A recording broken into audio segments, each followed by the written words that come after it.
comadre se fue el entierro de mi compadre que se murió. Se fue tan triste y tan preocupado porque solita ella se quedó. De la gente fue muy querido, pues casi a todos los ayudó. Era tan bueno mi compadrito que mi comadre buena dejó. Descanse en paz mi compadre santo, que a mi comadre la cuido yo.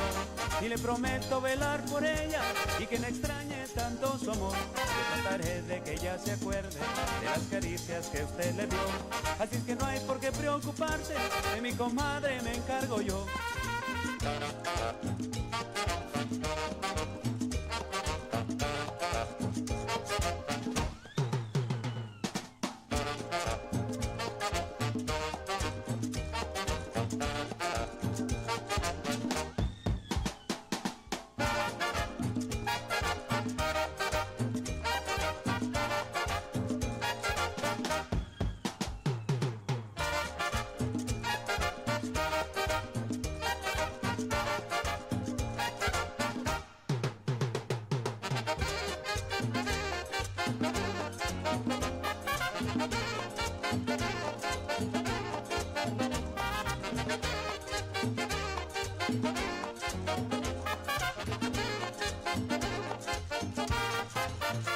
Mi comadre se fue al entierro de mi compadre que se murió. Se fue tan triste y tan preocupado porque solita ella se quedó. De la gente fue muy querido, pues casi a todos los ayudó. Era tan bueno mi compadrito que mi comadre buena dejó. Descanse en paz mi compadre santo, que a mi comadre la cuido yo. Y le prometo velar por ella y que no extrañe tanto su amor. Yo trataré de que ella se acuerde de las caricias que usted le dio. Así es que no hay por qué preocuparse, de mi comadre me encargo yo.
Watch her get down, as she do her thing out on the scene.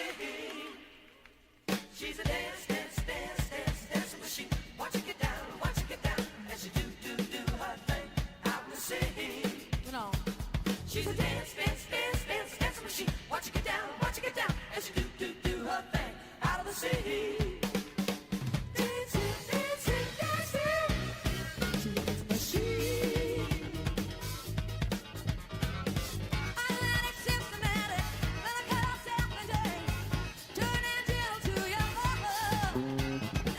In the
Nighttime is the right time to get absolutely fucked by the New York State Lottery. It's Desperate Losers. It is Sunday. First night show for Desperate Losers. With me as always, my good friend, Chris Creature. Make you want to jump. How are you doing tonight, Chris? I'm doing pretty good. I'm feeling confident about this, especially after watching our numbers drop after the show, immediately upon the show starting. It's always great to Which numbers? What dropped for us? I wasn't paying attention. In the countdown, we had like 10, 11 people. Just the minute our faces popped on, just that number just dipped right down to 7. We're gaining back now, but I mean, who likes to see a couple of whiteys? Let's be honest. Although I guess I'm an off whitey. If you really yeah, want you're to a beige. You're beige. Yeah, I'm a beige. You're Wow. ethnic now. Yeah, you're where you are. You're definitely ethnic. One of them Italians. God, we have such a depressing show for you all tonight. Oh my God, it's a hella bummer tonight. I know. We try so hard to never talk about politics and how our country's burning, and we're not going to do that tonight. We're not.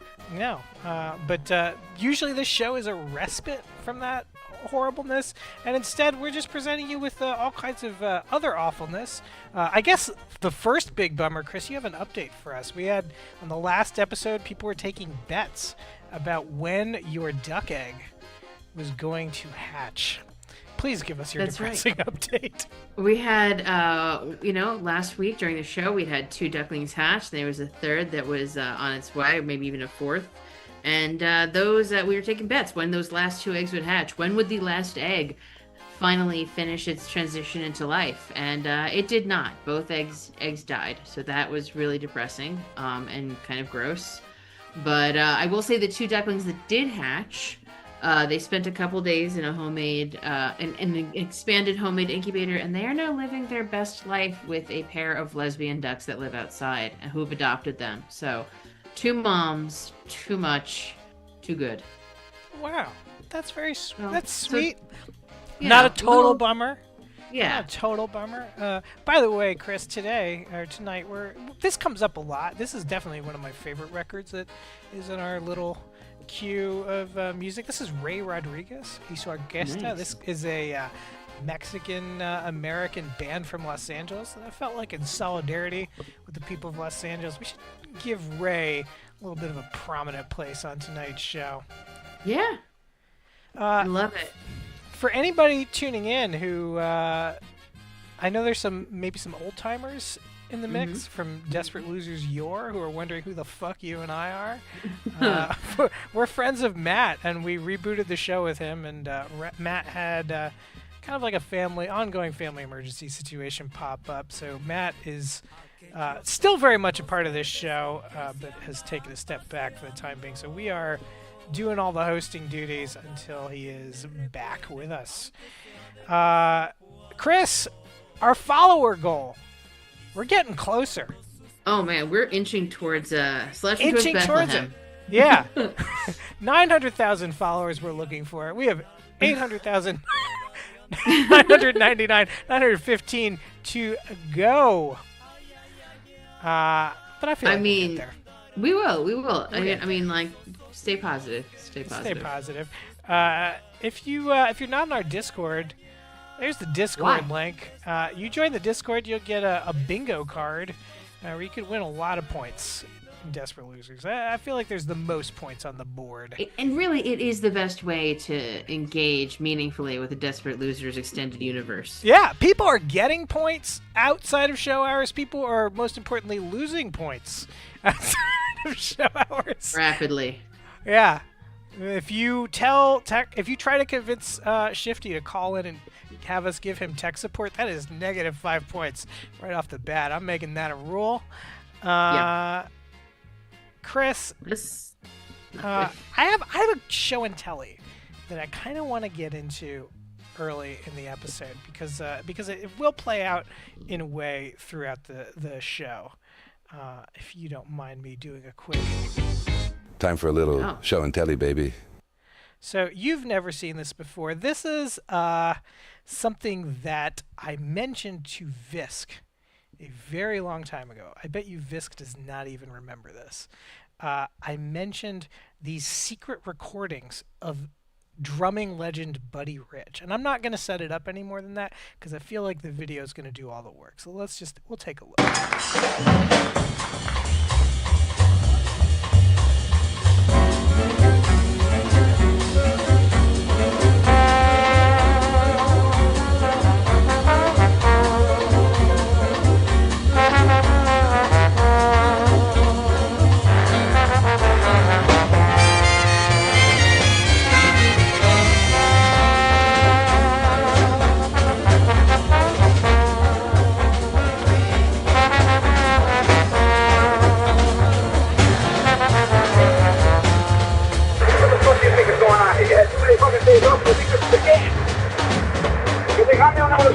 Well, you motherfuckers sit out there and clam all over this fucking joint.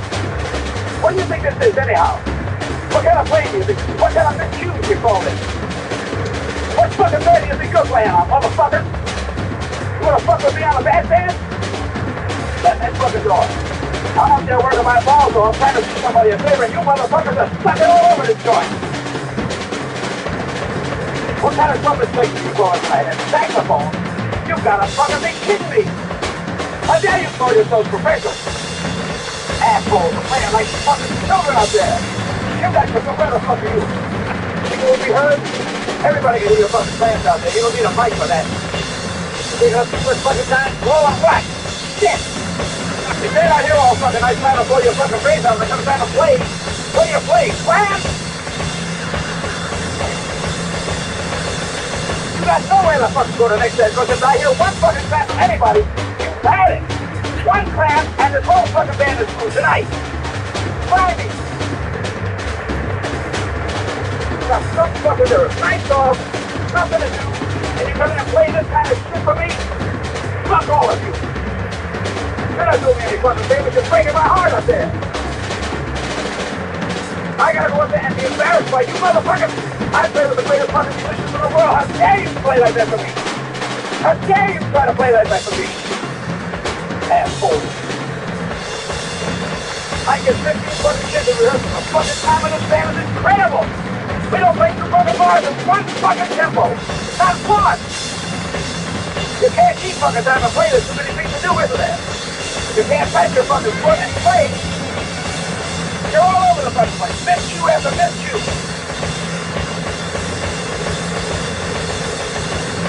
You try one fuck up the next set. And when you get back to the office, you'll need another fucking job. Count on it. Now get out of my fucking butt.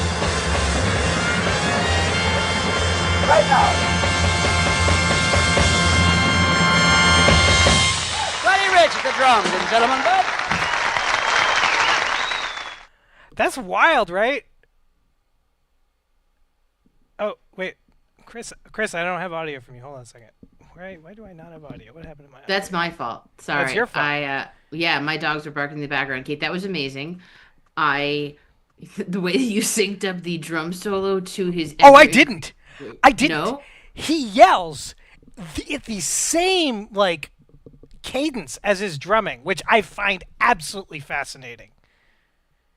I'm just utterly fascinated by that. I bet you didn't know that Buddy Rich was the angriest man on Earth. I played drums for band in school and up until high school, and I remember our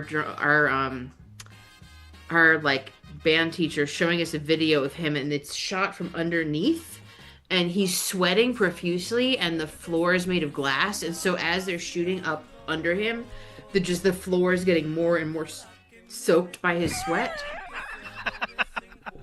I want to know what clams means because I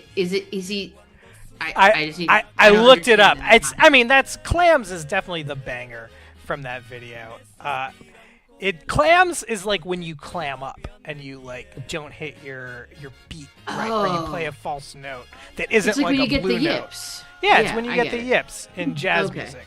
But it's just like at the time that he was screaming this in the 80s, it was an incredibly archaic term because it's from like the 30s and 40s. So everyone in his band found this hilarious. And like that whole narrative at the beginning, that's true. Like drummers, this is like a video that like drummers pass from hand to hand because Buddy Rich is widely considered, I don't really agree One of the with best this drummers assessment, of all the time. best drummer of all time. Yeah.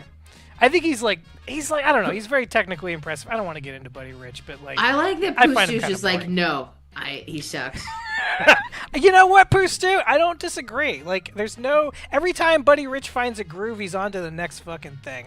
It's weak sauce. You know? Not a fan.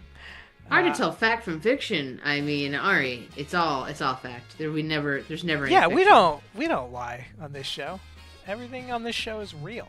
This is a non-fiction show.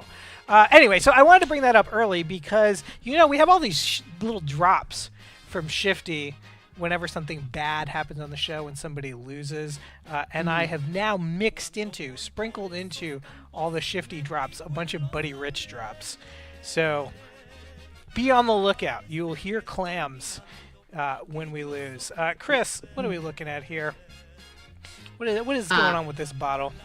Well, I believe that is a bottle of magical oil that you acquired, and also that you sent me some as well. Yes, I did. This is Santeria oil. This is a bottle that is supposed to help out with desperation. Very on brand for us. I feel like we should put some of this on as like a good luck charm. Maybe we'll win the lottery today. I feel like if we win the lottery, Chris, we should just hang up on the show. What if I drink this whole bottle? That's not a good idea. Okay. You should see the stores I got these from. Are you sure? Yeah, I'm 100% sure. Oh, we're getting Who's a call. calling? Hold on a second. I don't have my phone open. It's Avi. Oh. Hey, Avi. Hey, Avi. Welcome. Hey. Welcome to Hello? Nighttime Desperate Losers. Oh. Can you hear us? Yeah, I can hear you. Welcome, welcome, welcome. I'm very exhausted. Why? What's going on in your world right now that's got you so exhausted? Lack of sleep due to a film festival. Nice. Were you attending? Were you participating in any way? What's the I story? was attending. I was attending a lot. And I had some late night screenings, and I'm still kind of recovering from all that. Avi, it's always good to hear from you. What was the best thing you saw? Animated shorts. No, wait. The best thing I saw that wasn't the animated shorts was a documentary about a indigenous Peruvian voice actor who tries to dub The Lion King into Quechua. Ooh. Oh, cool. And having to try and struggling to get Disney's permission. Wow. Did they get it? Oh, Can't I'm hoping imagine they someone would. releases this movie. I'm hoping someone releases this movie so you can find out. I mean, I ain't Disney, spoiling anything. they're uptight about rights. They sued like a nursery school Mm-hmm. for just having Mickey painted on the side of it. And it raises a lot of like provocative questions about like who gets to enjoy art and pop culture, and like language and the power for language for community. And it's called Runa Simi, or Language of the People. Oh, that sounds awesome. To check that out. Vince was asking about if 22 was out there for Scratchingo. It is not. All the Scratchingo card numbers that we have scratched are from this one Set for Life card. We got a 21, we got a 23, but there is no 22 on the board as of yet. Avi, this is a card from like a couple episodes back that, I don't know, we just never finished scratching it. You want to knock it out the box right now? Actually, before we do, Avi, would you like to play a little qualifying game? We've It has to be dog toy, baby toy, or sex toy. I don't have enough brain cells right now. I don't have enough brain cells right now for anything else. All right. I would say that's one of our hardest games. Yeah. I'm willing to risk it, if only because I need a game that has less than 4 answers. All right, you got it. We'll do it for you. For you, Avi, always. Here we go. Dog toy, baby toy. It's time for everyone's favorite guessing game. Dog toy, baby toy, or sex toy? Jesus, are you being real? That's the game? So, Avi, you know how this game works. You got to tell us. This thing that we are looking at, is this a dog toy, a baby toy, or a sex toy? I'm just gonna go with. Yeah. I'm just gonna guess baby. You go. What about this says baby to you? Well, to be perfectly honest, I kind of remember possibly having something adjacent to this when I was a child. It's okay for you to say it was a sex toy, Avi, and that you had a sex toy. Let's say this was a dog toy. It looks too wooden to be that. Too wooden to be a dog toy. It's got that angry red. In fact, it looks. In fact, it does actually. Yeah, that does not look like a particularly comfortable. Yeah, I think I see some wooden texture on there. All right. Well, somewhat. You know what? Let's. So if you got this right, not the most comfortable adult fun item. I don't know. Depends how you use it. As with all adult fun items, we're gonna take a look at a review. Now, if you get this right, if this is a baby toy, that'll be 10 points for you. I'm going to give you a peek at a review. You can change your answer for 5 of those 10 points. Let's take a look. Once again, an unhelpful review. We don't have any information about this. We know 197 people rated it. A lot of people like it. Yeah. So it's good, whatever it is. I'm not changing my. I'm not changing my answer. You are sticking with baby toy. Well, Avi, you were correct, and Poostu actually got it on the nose that it was. I swear I had like a maraca like this growing up. It's very on brand for our solidarity with Los Angeles today. Give Poostu 2 points. I'm actually knowing it was a maraca. And obviously, Avi gets the 10 here. I'm actually going to LA in like a little over a week. Ooh, let's hope that situation does not deteriorate into the beginning of a dictatorship. Yeah, my luck hasn't been great. The week I was supposed to initially go to LA, the thought was when the fires happened. Yeah. The week before I was supposed to go to LA, the fires happened. Yeah. Avi, I think it's bad for you to go to LA. I think you might be bad luck. Ooh, bad luck, Avi. Avi, there are 5 scratches left here in addition to the bonuses. Let's knock the bonuses out. Do you think that we're going to win either of these bonuses? Simple binary. Will we win any of this bonus money? No. No. Chat, what do you think? We're going to win these bonuses? I feel good. I always feel good, though. I always feel like we're going to win. We never win. I will say that is one of the most endearing things about you and this show is that truly, even outside of in production meetings, Eric is always planning on what we're gonna do the moment we win. Yeah, I am. I am always planning what we're gonna do. Let's get that binary. Yes or no? Will we be getting $25? Will we be getting 50? This is a $5 scratcher. It'll be a 5 or 10 times return on our investment. Now we're juicing tonight. We got the desperate Santeria oil working for us. That's right. A little graphic on the bottle. I know, it's so good. It's so good, right? It's so Here's good. my question. My question is this because we're desperate, or do we put this on somebody to make them desperate? I'm going to tell you something about You don't know. About going to a botanica in Miami and asking questions. They They don't don't have like it? answers. They have no answers. They will straight up tell you that all the bottles, and there's many of them. This one's Llama Clientes. I like that one a lot. Maybe I love this one too. This one's for Shifty. Tapa Boca. We got customers. we got some money ones in the mix.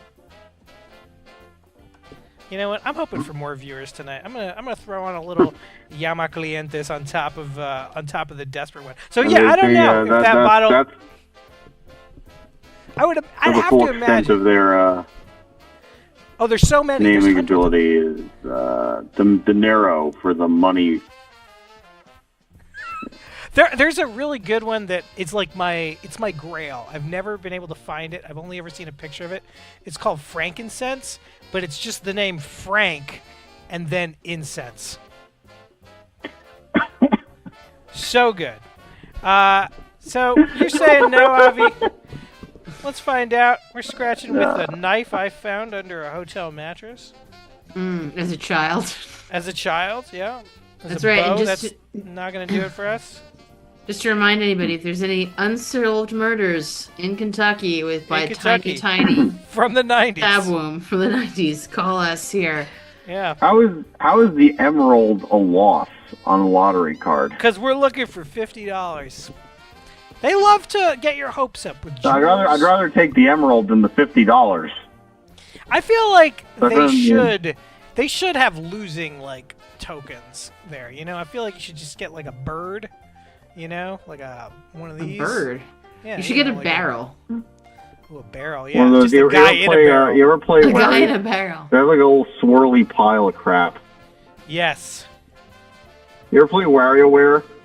No. It's like a little thing where it's like a Nintendo game where you had all these like challenges you have to complete in like 4 to 8 seconds each, and it just got faster and faster. And it was really wacky and sense of humor.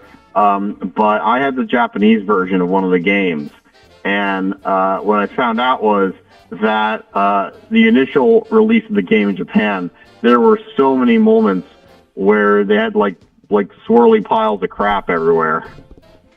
And Nintendo took them all out. Yeah, of course. Cowards. Cowards. It's Hello, great. God in hiding. Some happen if you win. If you won some of the games, you got swirly piles of crap.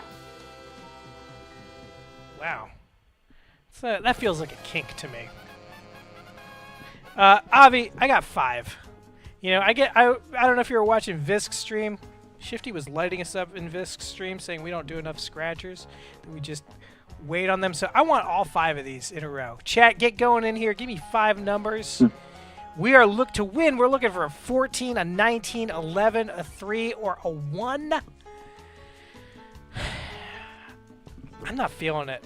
There's something about the bonuses that, you know, I'll call in though. Like there's like a thing I can scratch to try to enter to win this trip to Latin Music Week. That's the big prize. I mean, I'd take the $1 million, but I kind of prefer Latin Music Week. Avi, give me 5 numbers. Yeah, you can guess 5 numbers. Well, the first here, one's guys. got to be 13. I mean, 13. look at those winning numbers. Look at those winning numbers. It's like the perfect unlucky number. It is. So you are not only saying that we're going to lose, you're giving us an extra fuck you. Sun King agreeing with the 13. Avi. 11, you got 14. It's right in the middle, right around that. All right, hold on. I'm gonna get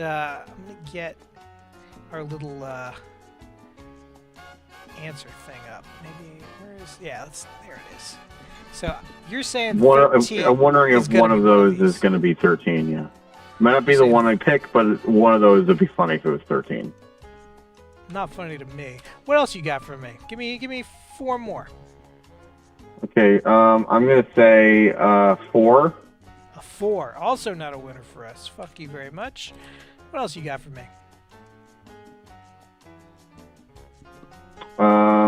18. 18. Also, just like That would be an absolute jab in the eye. What else? 2 more. 25. Avi, don't be that guy at the donut counter. Give me them all. 25. And finally, 27. 27. We're looking for a 13, a 4, an 18, 25, 27. Chris, you keep track of the ones in the chat. Keep my eye on it. We've got some people who are only guessing one number. You're not taking all your chances here. Oh, is that a first-time chatter from Rual Django? That is. Yeah, there's some points there. There are. There's points to be had everywhere. All right, Avi, the first one is a 4. That is going to be 10 points for Avi. And anybody else have a 4? Some points to Visk, too. Whoa. Visk and Avi cashing in. Not us, though. What else you got for me? Oh, card. 7. An unlucky 7 for us. Would have meant $20. Anybody have Avi's that? Avi's getting 10 points. How many points is Visk getting? What are chat Give guesses getting Visk tonight? 10. Give him 10. I will. Anybody else have a 7? That'll be 10 points for them if they did. All right. I don't see any 7s. I don't see any prizes. 7s. Let's see the prizes. Oh, we haven't visited the prize wall in a while. Hey, actually, Yeah, do we need to reveal any? Oh, we do. Actually, with that 10 points, Avi has 750 points, which I believe so on the next episode, we will see a new prize. We will. So we're playing for $5, $2,500, and $100. Let's take them in order. Let's build up. That's $2,500 would be real nice. We're looking at a 39 there. That's nothing for us. Is that for anybody else? This thing goes high. Anybody have a 39 out there? No, I'm not seeing any Streamyland? 39s. Seeing some 32s. I'm seeing some close, but no cigars. Okay. And then we're looking at a 33, also a loser for us. 33. Well, Yes, this Liza, cat's we are 33. live. This is one last chance for us on the Million Grande. And it's a 15. That's a real fuck you. Liza is at a concert and has checked into the chat here. You know what? Give Liza 5 points for for chatting in from a concert. Don't pay attention to this garbage, Liza. Enjoy your show. This is a loser for us, though. I'm gonna give Visk his voice, though. And something about seeing that Buddy Rich that, like, it's taking the sting out of Geraldo, you know? Geraldo's kind of weak compared to Buddy Rich. Did you know Buddy Rich was such a foul mouth, Avi? No, I did not.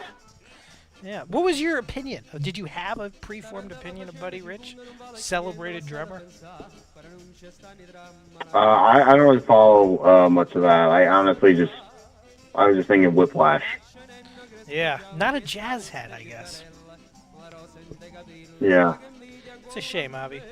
We'll send you some jazz records, maybe. You can. I don't have a record player. Well, then we're not going to send you any jazz records. That'd be a waste. It would. Let's just play him jazz over the phone.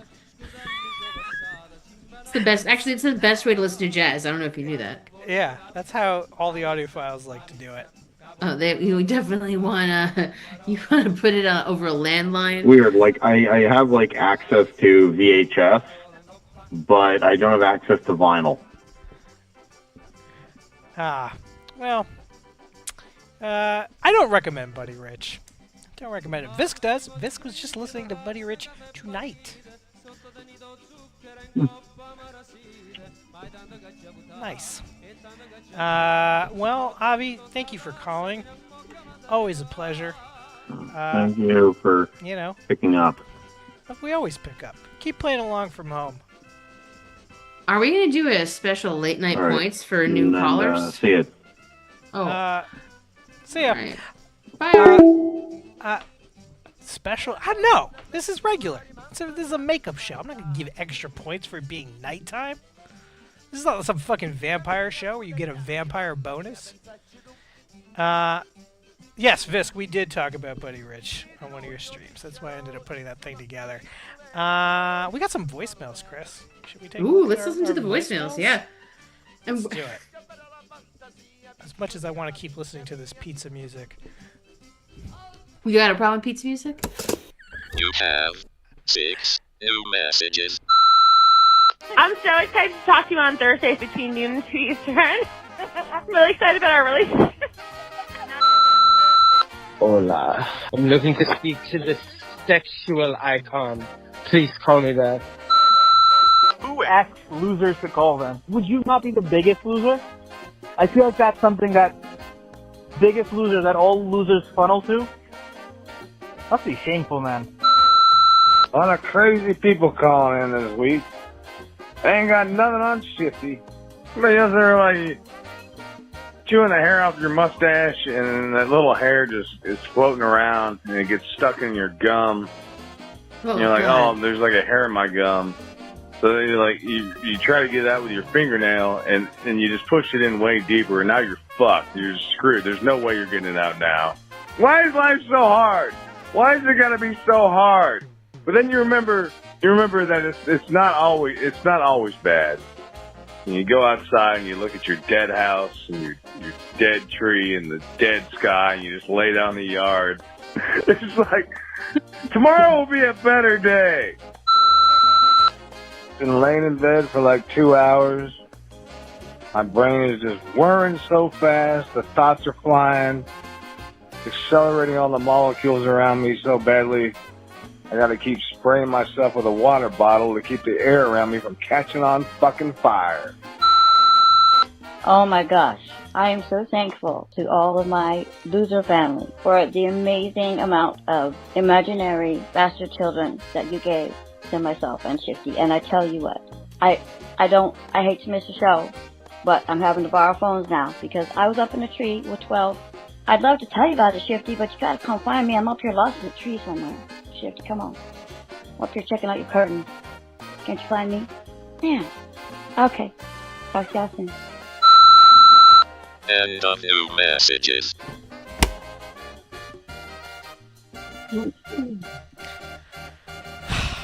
Boy, we get some messages. Wow. There's really only one word for those messages, and that's yikes. Yeah. Yeah. Were you a viewer of Syphil and Ollie, Chris, back in the day? That was a great show. It was on MTV. It was like a sock puppet show. It was Liam Lynch. Really good. Highly recommended. 10 out of 10. There's something about Sapphire Blue Ink that really reminds me of a character on that show, Chester. They just have this energy of like being chaotic, and I have no idea what they're talking about, but I love everything they're saying. I feel like Sapphire Blue Ink is like a real-life Chester. And for anybody who gets that reference, please let me know if you agree. I would like to eventually do a Desperate Losers alignment chart. And, we should do. And Sapphire Blue is definitely in the chaotic neutral spot. I don't know. I feel like Sapphire might be a chaotic good. Chaotic good? Yeah, maybe. Yeah, I feel like they've got like, but who knows? You don't know what people are like in their off time. Anyway, those are our voicemails. We have somebody to call back from that. I know, that's exciting. I'm hoping that they jump on the air with us. We've not been so lucky with people picking up, but let's call them right now. Let's find out. Yeah. And maybe we'll play some games with them. Yeah. All right, here we go. Why is this not working? How do I call? What the fuck? Google. There we go.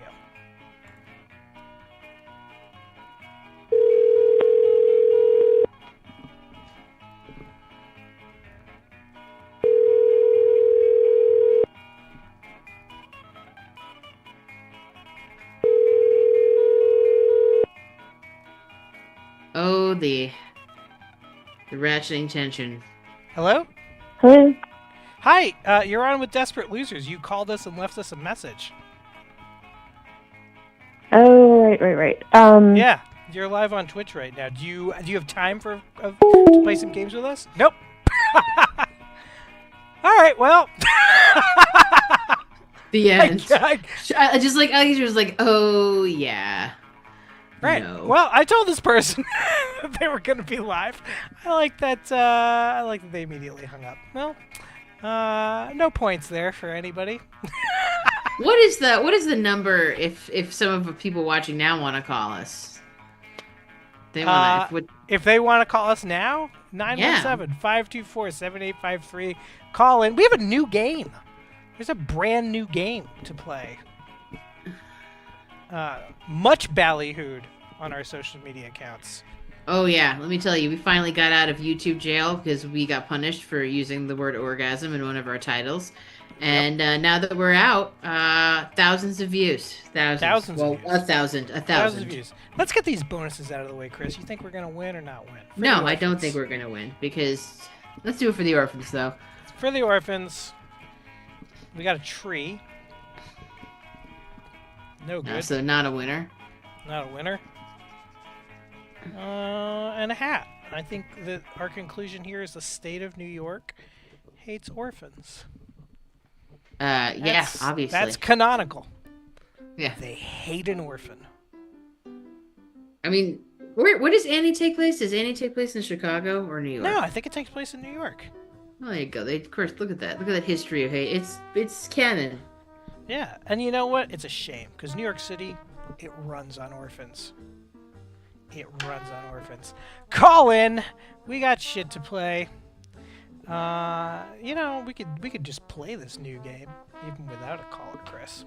Oh, that's always, you know, we like games. This is a game that's open to the entire chat. Oh! Fecal Stew! Good evening! Hey. Hi, Stu. How you doing? How's it going? Pretty good. I'm doing. Pretty good. Ooh. You know, hey, Stu, you sound how you more liking upbeat the than usual. late night stream? Yes, it's an experiment for us. Yeah. Experiment. Yeah, I'm enjoying it. I mean, I get to drink, so that's a bonus. Am I funnier? I think I feel funnier. It's like how you have a couple of drinks and then you. You there? Hello? Yeah, we're here. We're here. Do you not hear us? There was some dead air there for a second. No, we were talking. He can't hear me. He can't hear you. Let me see. Let me see. That's fine. Happening. No one needs to hear me. Do you hear Chris right now? No, I don't. You do not hear Chris. All right, you should hear Chris now. That should be fixed. Okay. Well, that's swell. Stu, how would you like to play a new game? A brand new game. Sure. To decide how many scratches you're going to get. This is a little game we like to call the human cost. Yeah, let's do it.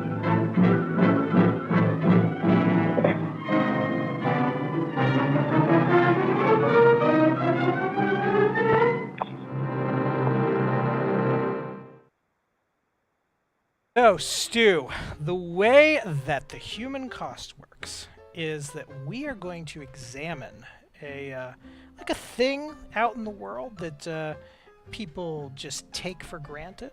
It's around all the time, and we examine how many people had to suffer to bring us that thing. So we're looking at the Brooklyn Bridge tonight. We're talking about the human cost of the Brooklyn Bridge. So I'm going to read you a little bit of history about the Brooklyn Bridge, and at the end of it, there's going to be a question for you, and you're going to tell me how much suffering the bridge drew from human blood. So this is about the construction of the Brooklyn Bridge. In 1883, the completion of the Brooklyn Bridge was the most audacious public works triumph the world had ever seen. More than a mile long, it led directly to the unification of Brooklyn and New York as one city, but a heavy price had to be paid so the people of New York could walk from one side of the East River to the other. The first person to die for the bridge was its lead engineer and creator John Roebling. While scouting for a location, so they hadn't even started building the bridge, he's just scouting where they're going to put the towers. His foot was crushed by a ferry boat, and 10 days of painful infection later, and he was dead. Now, many workers, most of them immigrants like Roebling, also died. And over the course of the 14 years that it took to build this bridge, so we're talking about a 14-year time span in which people died. Among them were a machinist named McLaughlin, who had his head caved in by a falling stone, a man called Higgins, who fell through the track while pushing a car filled with concrete. He got stuck between the car and the rails, and his body, this is horrible, just hung there until his friends could get him down. There was a man named Henry Supple who was flung from the tower and fell 60 feet into the stone, and he was sent to the Chambers Street Hospital. Sometime later, hearing that he wasn't being cared New follower, for, put one on the board, baby. Hey, we're all Django. There's a point. Ooh, nice. In the middle of this absolutely depressing story. Sometime later, hearing that Supple wasn't being cared for, the first assistant engineer, C.C. Martin, went over to see how Supple was doing. Martin told the Brooklyn Eagle at the time that his mother was standing beside him. I saw all hope was gone. The top of his head was literally taken off. Now, as awful as that sounds, the most dangerous work on the bridge was in the caissons. Now, the caissons were a pair of watertight wood and steel chambers that got sunk into the East River. And down into these boxes, men were sent to kind of like dig the boxes deeper and deeper. They were trying to get to bedrock. And they'd be down there with shovels and pickaxes and dynamite because they were trying to lay the foundations for the bridge's three massive towers. The pressure, Pustu, inside of the caissons was enormous. At times, it was twice the pressure on the surface. This is a quote from C.C. Martin. Riordan was the first man who died of caisson disease. Before he went in, he was pronounced perfectly sound, and after he came out, he went walking to his boarding house 2 blocks away. He was going up the stairs, and he fell down upon them. It was found that his lungs had filled with blood and caused death, because caisson disease was the bends, which they didn't understand at the time. And it maimed an untold number of men coming up from the elevators every day. It confined the project's second lead engineer, Roebling's son, to his bed for decades. For decades. Like early in the project, he got confined to his bed, couldn't be there at all. His wife actually ended up finishing the bridge. Yeah, that's right. That's actually a pretty cool story. It's an awesome story. You should check her out because we're focusing on human misery and not the triumph of a woman. No, we at a can't time talk when about there it. was no triumphs. We can't talk about her. But just look her up. She's amazing. It also killed the lion's share of the people who died building the Brooklyn Bridge. Now, today, the true toll of the Brooklyn Bridge will never be accounted for, because no one ever bothered to record how many people were injured, and even the deaths, which C.C. Martin recorded, are said to be incomplete. But that being said, Pustu, according to the best records that we have, how many people died building the Brooklyn Bridge? If you get within 5 points, I'm going to give you 20 points. If you get within 10, I'm going to give you 10. Okay. Is it just died or died and maimed? We don't know the maims. We can never know the maims. It's probably hundreds. Okay, because I was going to say it's got to be 14 years. It's got to be at least 100 people a year, so like 1,500. But I don't think that many people died. Yeah, we're just talking about deaths. Now, this was like an unprecedented thing. You know, they'd never built anything like this. They had done caissons before, but not like this. The reason that C.C. Martin gives, which I think is kind of full of shit, that they didn't record deaths or they didn't record injuries, is they didn't think they were going to have any. So I know they did have a lot of like rules in place that were maybe followed or not followed the way they should have been. But they did have safety protocols of some kind while they were building this. No, you know what? I'm going to open this up to chat. Not just Pustu. Give me your guesses. I'm not going to give as many points for not being on the phone. We'll do half points. Because you guys could be cheating. Well, I guess Pustu could too. But I trust you, Pustu. Pustu is the show's intern. We made him the show's intern. Yeah, he's good. It's an honor, truly. He's earned 2 college credits already. What What's college that? are those transferable to? Is it like the college? Let's not get into that. All right. Yeah, I don't want to dox myself. Wait, Pustu, are you in college currently? No. Oh, well, say. All right, we got some guesses in the chat. They're for high. the- These are high guesses. 867, 400 from Shifty, 18 from Visk. Visk going real low. Sun King 227. I like these guesses. In 15 years. Yeah. I think 14 years. 14 years. I think around 50 people. 50 people. That's a good 50 guess. people died. That's a good guess. I would guess something like that myself. But unfortunately Liza for you, from the concert, Stu, 420. but fortunately for the workers of the Brooklyn Bridge, it was 27. Only 27 people died. As far as we know. The real numbers are probably higher. Liza VP coming in with 420 for her show. I love that Liza is at some rock concert just listening to this depressing fucking story about the Brooklyn Bridge. Well, I'm assuming if she's at the concert, she's just looking at the... She's looking at the chat. She's figuring it out. She's putting it all together. Maybe the music sucks. Maybe this is better than the concert she's at. Oh, that's terrible. What an awful show for this to be better. Stu, Dude, I went to a terrible show, not like super recently, but a few months ago. I almost left, but I had friends that were there. Oh, what was it? It was the Disco Biscuits. Oh, boy. I Why? hadn't listened. I used to listen to them because I hadn't listened to them since like 2007, and I saw that my friend's band was opening for them, and I was like, "Oh, I'll go support my friend's band and go listen to like one of the bands I listened to the first time I ever smoked pot. Like, sure, let's see what that's like." And it was unbearably bad. It was terrible. Wow. Trying to think what the worst. I think maybe the worst show I've ever been to is I saw Real Big Fish in like 2007. Real Big Fish? Really? No, I saw them in their prime and they were amazing then. I saw them in 2007 and it was just sad. They were playing the same songs, no new material. They were all old. They had a bunch of random new guys mixed in. It was a sad, sad show.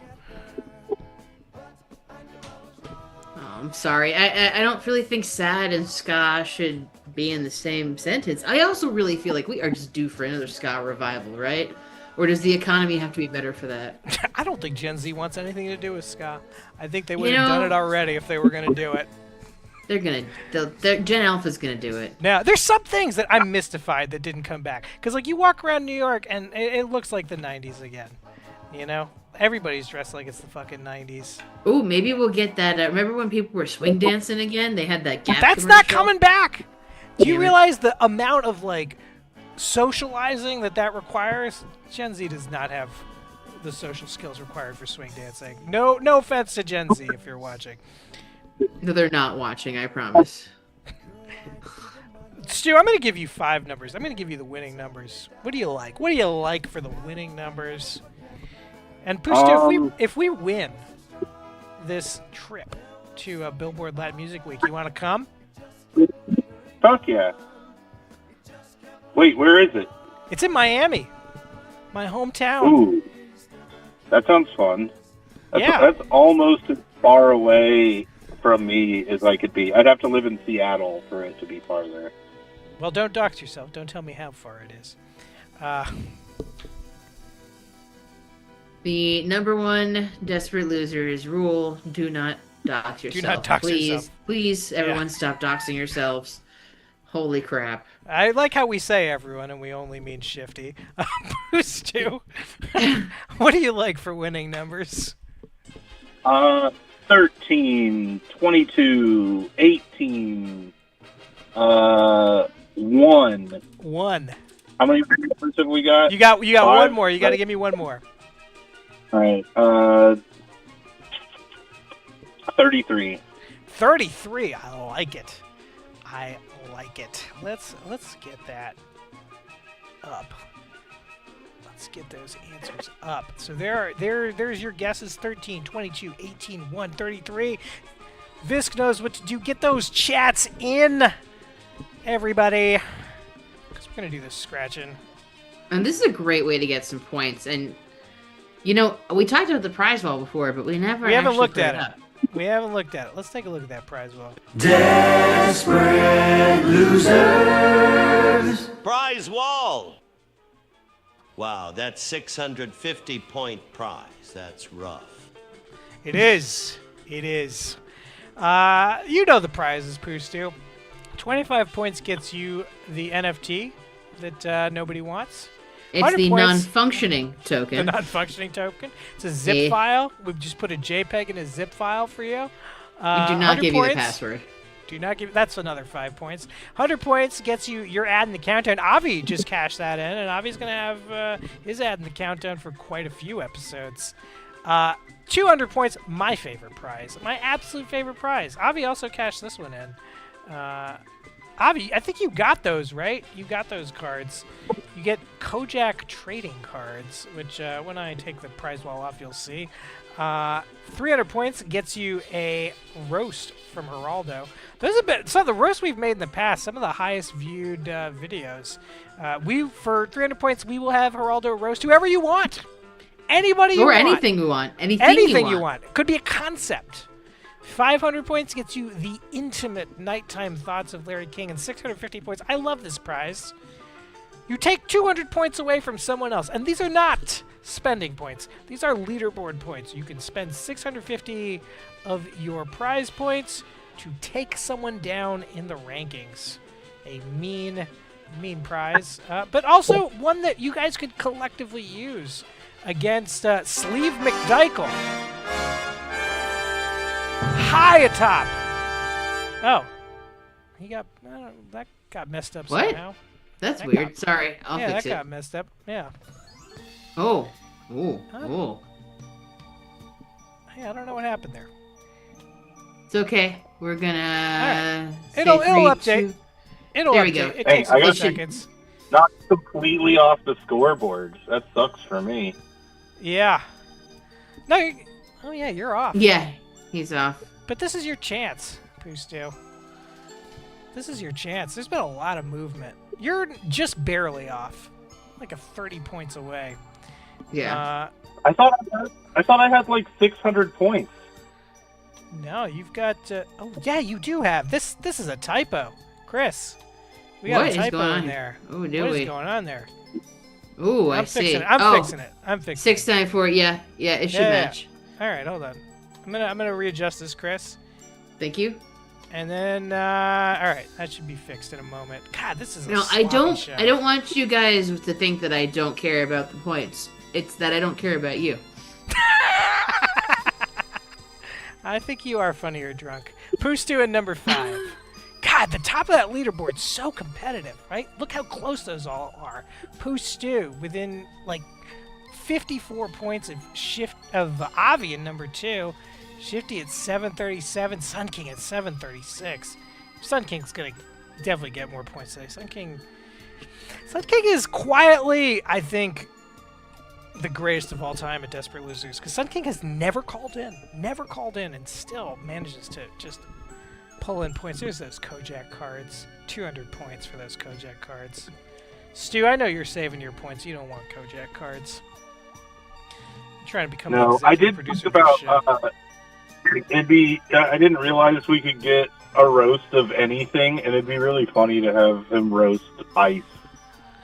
You know what? We could have him roast ice. We could. It would cost you, though. It's an expensive, big-ticket item. But it would do the community some good. Think about it. I'll think about it. Yeah. Think about it. All right, so let's take a look at these winning numbers, shall we? We're looking at a 27. 27 out there, Chris. Did anybody have it? We are cruising through. I'm not seeing it so far. No, we've got some real close ones, but no 27 itself. Ooh, that's rough. Let's take a look at the next one. It's a 35. It's not going to do it for you, Poostu. We'll do it for anyone else, Chris. Oh, we've got 35. We're a little low in our guesses. Little low in our guesses. Well, maybe the next one will do it. Maybe the next one will do it for us. It's an 18. The lucky number of this show. Yeah, and you know what? Pustu, and you that got is the lucky number for Pustu. Hell yeah. That's going to be 10 points for Stu. Oh, Stu. I finally broke 700. Finally broke 700. Welcome to the 700 Club, my friend. Well, let's do the next one. Any other 18s, Chris? Next No, one's no a one 7. else got 18. Next one's a 7. That's not going to do it for Stu. Does anyone else have a 7? Yeah, Sun King. And Raul does too. Nice! Nice! Sun King is probably our sleeper. Like, he's just like... I don't even think he's a sleeper. The guy mysterious. Is out and out. Like, yeah, very mysterious, Sun King. Very mysterious. And, very honestly, Raul is having a strong standing tonight for a first-time chatter. Yes. Yes, I'd love to see it. You know what? Call in. Raw and yeah. How many points did you give him?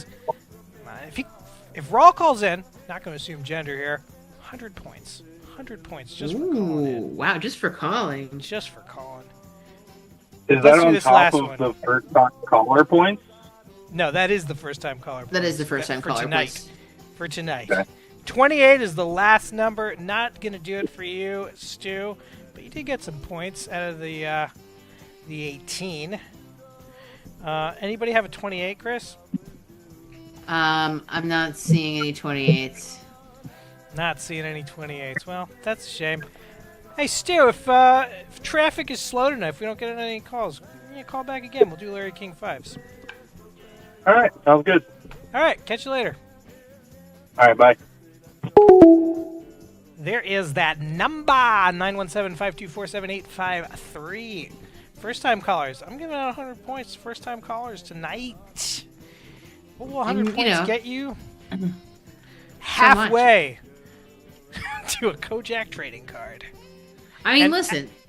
And that is a real... some of our prizes, they're digital, right? They're let's face it, content. they're garbage. Yeah. They're never garbage. Always philosophical. But the Kojak cards, those are real...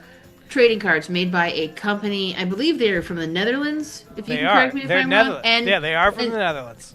And if I would even go so far to say, if you win tonight, we'll also send you a piece of the terrible gum. Whoa, Chris, we're giving away 1972 gum.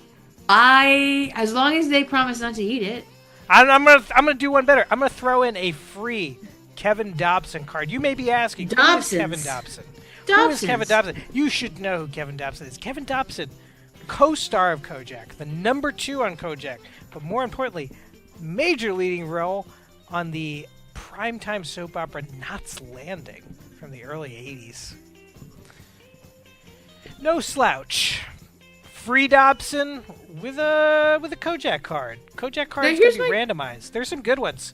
You got my favorite, Rosemary. From the Dick Van Dyke Show. Just revolver in bed. I like that. She was friends with Al Capone as a child. Yes. Look at that face. That is the face of a woman who was friends with Al Capone as a child. And she was like a dancing child sensation, too. Yeah. Yeah, she's singing. If business is slow tonight, maybe we'll take a look at that. Oh, man, look at that telly. That's a good fucking card. Avi, what did we send you? What cards did you get? I don't remember. I feel like I gave him a pretty good Kojak. And I think I gave him Roger Robinson, too. Good stuff. Chris, if nobody calls in, why don't we do another depressing round of the human cost? You have another round of the human cost I have already? 3 rounds of the human cost. The 3 rounds of the human cost. Nobody quite gets as much done in a day as you. Not anything worthwhile, but a lot of stuff for sure. Building the human cost took me more than a day. I'll be honest about that. This is, chat, tell me, is this a fun game or is it just depressing? It's a lot of work. I feel like it's fun for me to research, but is it fun to have to hear about all this? I don't know. I'm not convinced. Let's do it. Let's do another round of the human cost.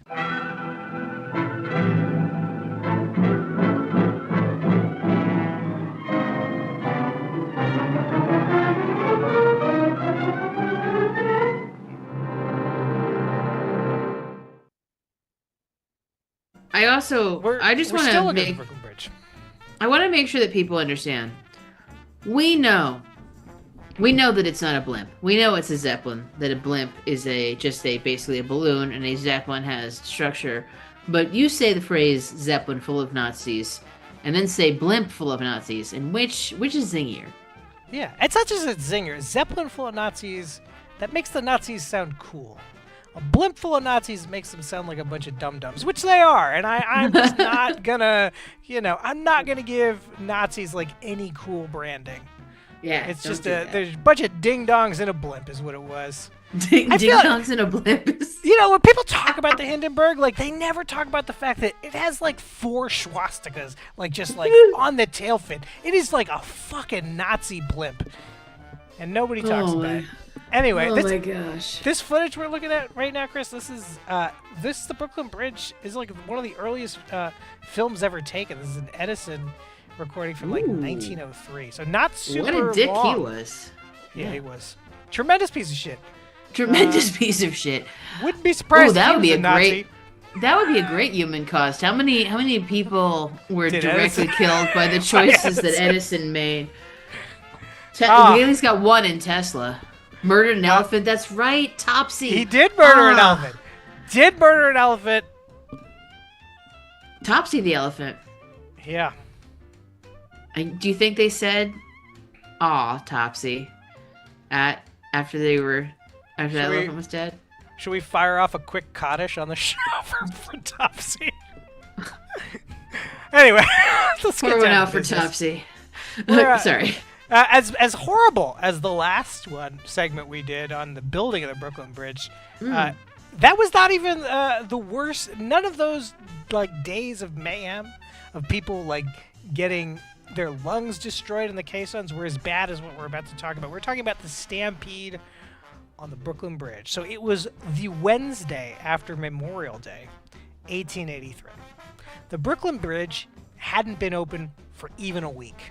Brand spanking new. And people are just attracted to this thing because like no one could ever imagine that you could walk across the East River. Just unimaginable, and they'd seen it going up for years, never thinking that it would ever be fucking finished.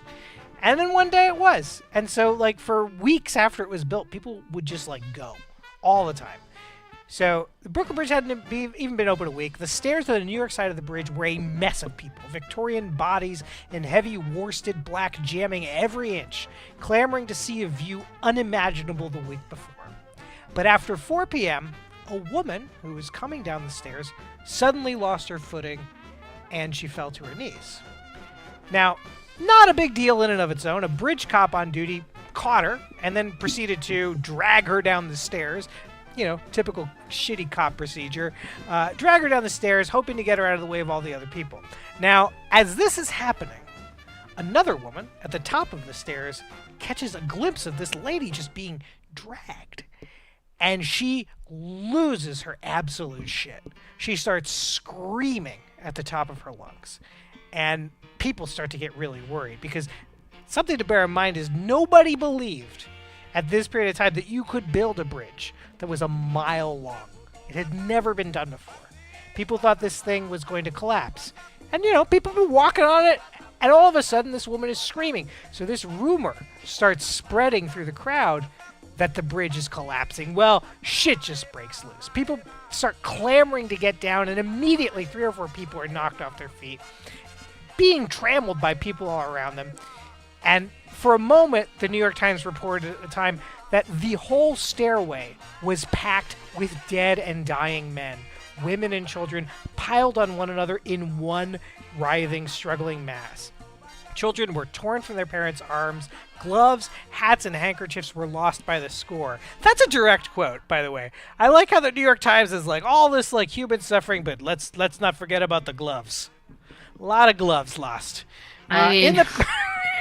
The toll on gloves is although everybody used to They're have them, right? So, expensive. like And they're every expensive. glove at least represents one person.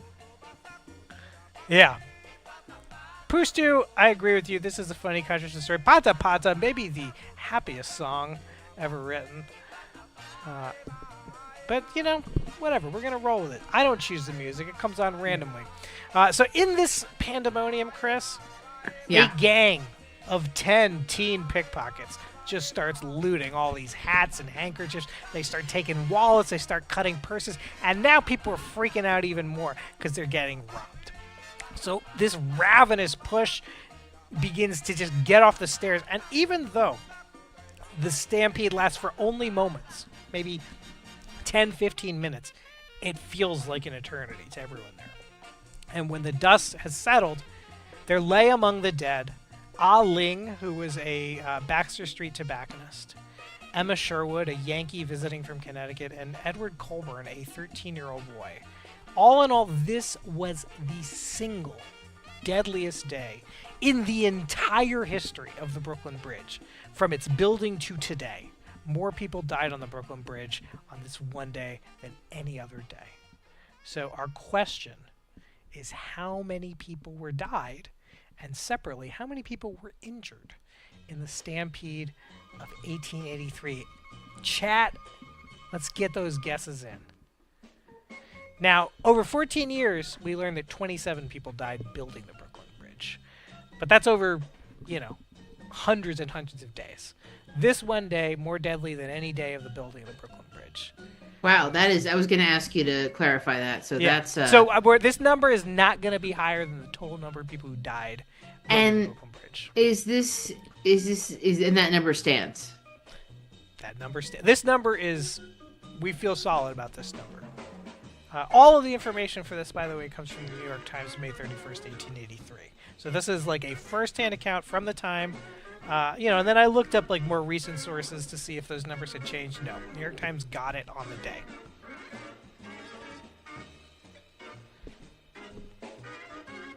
Shifty saying and hats. There is no count on that. I will say I appreciate the fact we're trying to. Oh, here we go. Pustu finally coming in there. I was going to say that it feels like a little dead in the chat too. 5 dead, 50 injured. Sun King 55 died.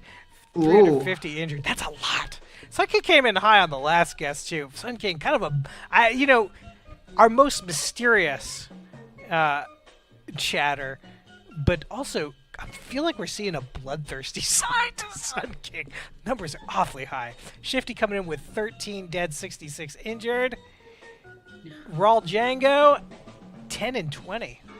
Raul Django, call in. Get those 100 points. 36 dead from bone amputee. 217 injured. Yeah. That feels...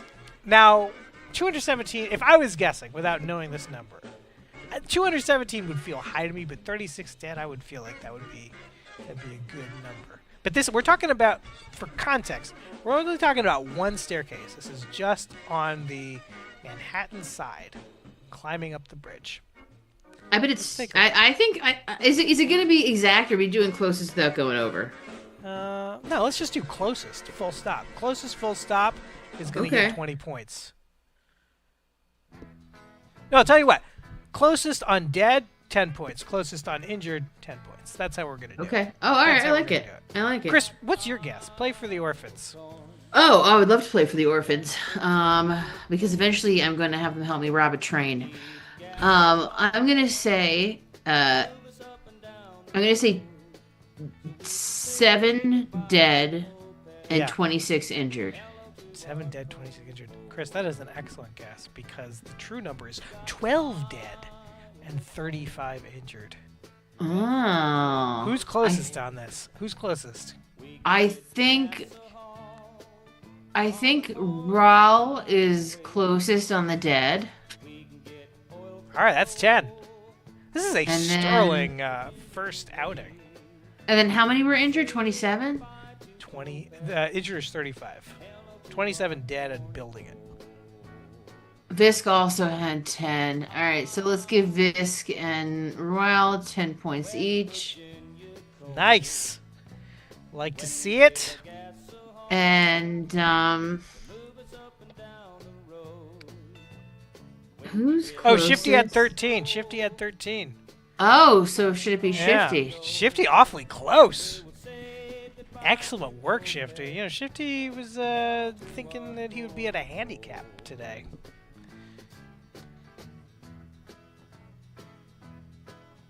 It doesn't matter if you go over. It doesn't matter if you go over in the human cost. It's just about who's closest.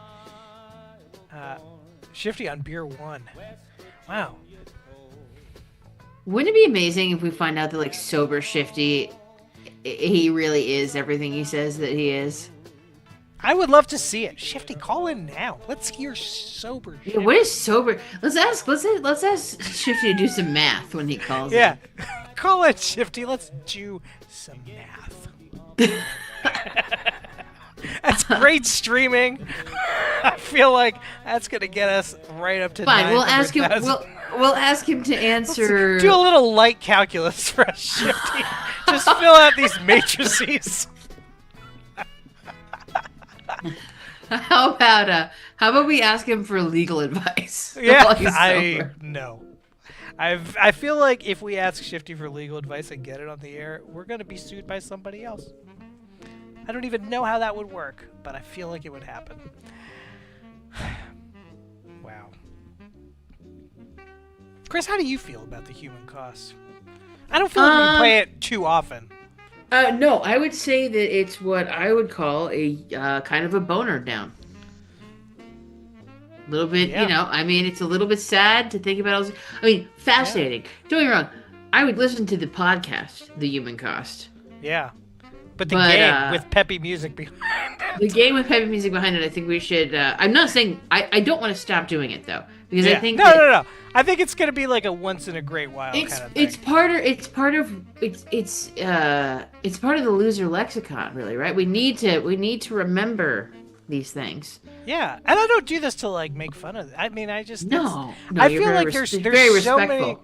there's so many things in our world that like you just don't think about, like where they come from or what it takes for them to be in Yeah. the world. And I'm kind of hoping that this game will just be like a little peek into that. You know, like maybe one day we'll do like the iPhone. Like, what's the human cost of an iPhone? Oh God, that's gonna be hella depressing. What are we, CNN? What's a depressing fucking game? The It's a human cost is depressing never world. gonna not be depressing. We live in a terrible world. What do you think? The Dark human cost of- educational late night programming. Yeah, that's what we are. Well, let's play another game. Somebody call in. Let's get a call. I'll going. give 1,000,000 points to whoever skywrites Desperate Losers over Miami. Wow. What? All right, not 1,000,000. I'll give 9,000 points, so you're just below sleeve. Yeah. I'm actually not allowed to give points. You're allowed to give points. You're allowed to give. All right, anyway, let's do some numbers. What do we think this first one's going to be, chat? Let's get them out there. Let's get some good scratches in. Let's get some calls going, because you call in, we can unlock some of the better games. We still got the price is all correct out there. We still got Who Is That? People hate that game. Probably shouldn't be trying to bump that game. We got Larry King 5s. We have not played Larry King 5s yet. We're getting 6, 2, 19, 8, 18 from Bone. Chris, for the orphans, what do you think it is? Raw Django, I need you to commit. Commit. Is it a 26 or a 29? You can't give me both. Give me a 26 or a 29. 26. I like it. Decisive. Let's take a look. It's a 30. Did anyone have a 30? I don't think anyone had a 30. That's a shame. Why don't we see some prizes? Let's see what the prizes are. Can I get the prize without revealing? Sorry about that. We've got wildlife going on, and the dogs turned off my light. Oh, no worries. Wow, I like that Pustu, excellent interning. I like that he already Googled skywriting a message. You know what? Give Pustu another college credit. Oh, wow. Pustu, you'll be graduated in no time. Maybe we'll work something out with like one of those like fly-by-night. Stuart, I have a normal amount of eggs. Stop looking at my eggs. Out of context, that is it's a hell of a sentence. I like making brand new sentences. Ooh, that one's the jackpot. That one is worth $1 million.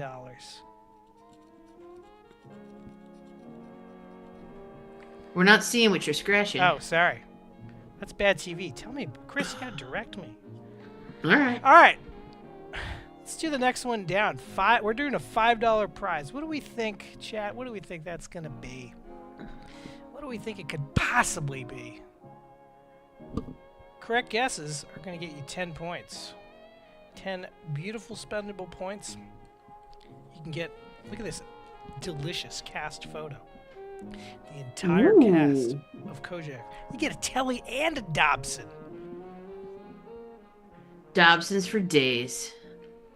Look at the anger. Look at the fire in Telly's eyes there. Some propaganda. 200 points. That's all it takes for your own Kojak card. And anybody who's gotten anything mail from us knows that not only do you get mail from us, but like I'm gonna send it to you in all of these wonderful greeting cards that I inherited from my great aunt. I have all of these like Spanish Easter and Christmas cards. Check that out. That's a treasure trove right there. Oh, Yeah, I know. You're gonna get your Kojak cards in one of these.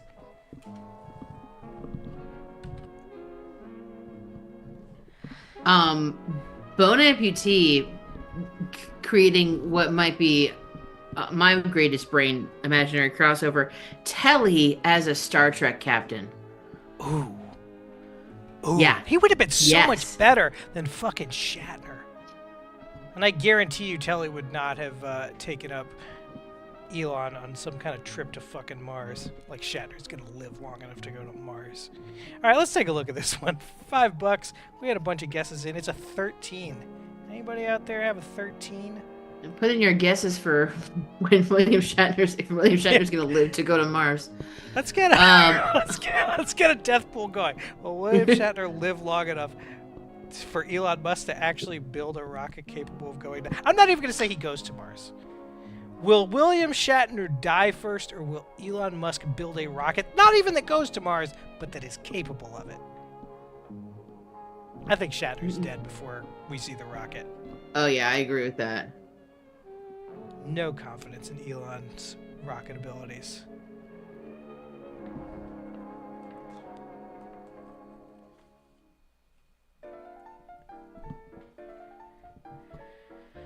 Did anybody have that 13, Chris, or no? No, I don't think we've got any 13s. You've got some darn close stuff, though, which is very frustrating. That's a shame. They're all over the fucking place. Missed you after missed you. Here's our first drop from our boy buddy Rich. Let's do the next one. I only want to hear about clams. Clams! Clams! $20. What do we think? What do we think is under that 20? Game Quoter says Shatner dies first. I feel like everyone's going to guess Shatner dies first because everyone wants it to happen. Not that anyone wants Shatner to die. I feel like George Takei might want Shatner to die. I don't personally want Shatner to die. I don't think anybody in the Desperate Losers universe wants Shatner to personally die, but we all want Elon to fail. This is an Elon fail club. See, in 29, 22, 3, 27, get those numbers in because this scratch is happening.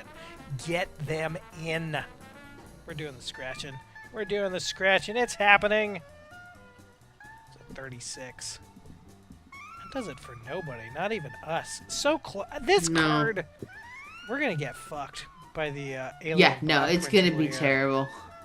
Yeah. And can you talk about the Alien Bob principle for our new viewers? Yeah, so for new viewers, Alien Bob in Desperate Losers Past. So I think this is even like Desperate Losers Mach 2. This is when Matt was still in New York even. Alien Bob held, and it seems to mostly work out that if you get a number that is one away from a winning number, it's a losing card. But, you know, we've also seen some cards from Florida that don't do that. We're going to be looking at a $25 slot now. Right there. What do we think it is, chat? What do we think this $25 number is? Get him in. Raul Django. Quick on the draw with a 17. 2 from Bird Amputee, 1 from Really Serial, 26 from Sun King. Get him in, get him in, get him in. 8 from Shifty. Shifty, call in, man. Call in. Let's hear that sober Shifty. Yeah, I mean, listen, and honestly, the great thing about calling in is that it unlocks what I consider. I mean, listen, I love the scratchers, right? But I really enjoy the pre-qualifying games, and I think we have don't we have a Price is All Correct loaded up? We do have Price is All Correct loaded up. I love me some Price is All Correct.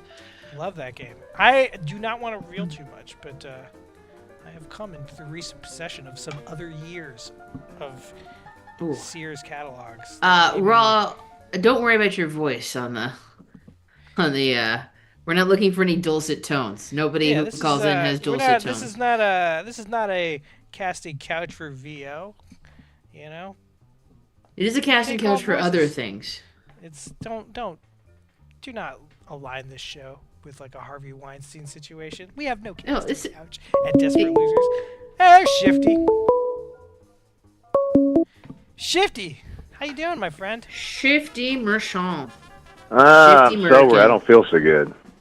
Ugh. What? You're like this is like a red sun situation for Superman. You need the healing yellow sun of 20 beers. I don't know about all that, but I mean, more than one. Wow. I did get up there though yesterday. I mean, the concert. I think I ended up drinking like 9 in like 2 hours. Oh God, Shifty. How was it? Are you converted? I want to talk about this concert. Yeah. Yeah. Are you a big George Michael man now? Well, actually, they think they played 4 songs I knew out of like 12, and they were the 4 I expected to be the 4, like the Christmas song, the Wake Me Up, Faith, and Freedom. Yeah, all the other ones were like Wham songs that I had no idea what they were. Well, Wham's no slouch band either. But are you a convert man? Are you a man of George Michael? I will say I do think Freedom is a good song. I have listened to that several times since I started the concert was coming up, so I started looking up George Michael songs, and that one I do like. I play that one a lot. I like that your world has opened up a little bit because of this concert in your town. I like it. And well, Shifty, it's not that far away. It's like 4 blocks away from me. Chris, are you hearing how different Sober Shifty's voice is? It's like a completely different rhythm. Yeah, there's a cadence shift that I. I'm much more reserved and calm. Shifty, I heard that in your daily life, you're actually not like a degenerate. That you're a very responsible person, but you save all your degeneracy for this show. So I appreciate that. Yeah, that is actually true. I live a double life.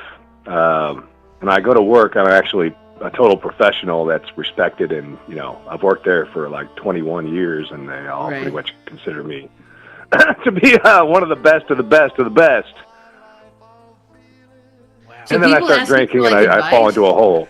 Yeah, I was gonna say. I actually have people who work underneath me. Wow, and is it because you're not very heavy?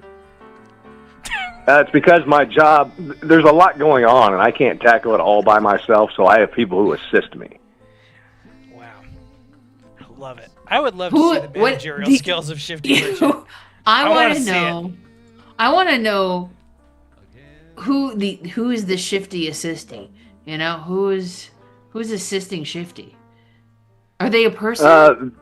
Or is it like that's bunch of small animals? It's only one person, but it's not the same person every day, and they generally do the easy stuff, the stuff you don't have to think about. The things like the grunt work. You can't. Versus they come and get me. They come and get me for anything you have to think about, which is sad. And they trust your they trust your thinking. It's amazing. Wow. No, basically, I'm the only one who's allowed. I'm not. The other people aren't even allowed to touch anything. They have to come get me. I am so glad we had this night episode because we would have never heard Sober Shifty. It's just it's a completely different voice, man. It's a. I know it is. Yes. Yeah, it's like a window into a second person. It's like I'm not even trying to do it when I'm drunk. I just sound that way. Shifty, while you have all of your sober faculties together, you were doing pretty good at the human cost. Would you like to play the final round of the human cost? Sure. I'll do the final round. Let's do it.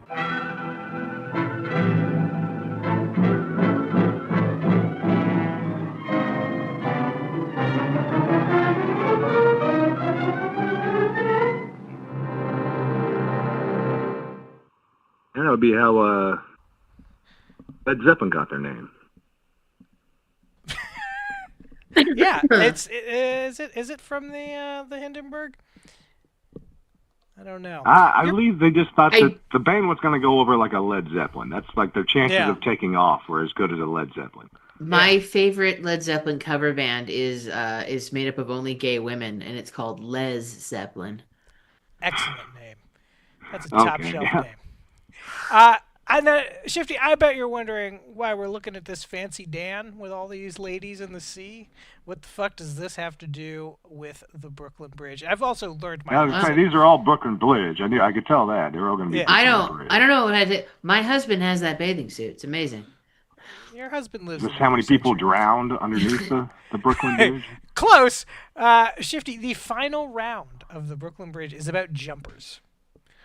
I wish you would step back from that ledge, my friend. Yeah, we are looking now.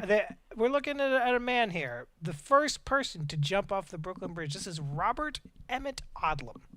Now, Odlum was a down-on-his-luck Washington, D.C. swim instructor who had once been a very successful swim instructor who counted the wives and children of two presidents as his clients.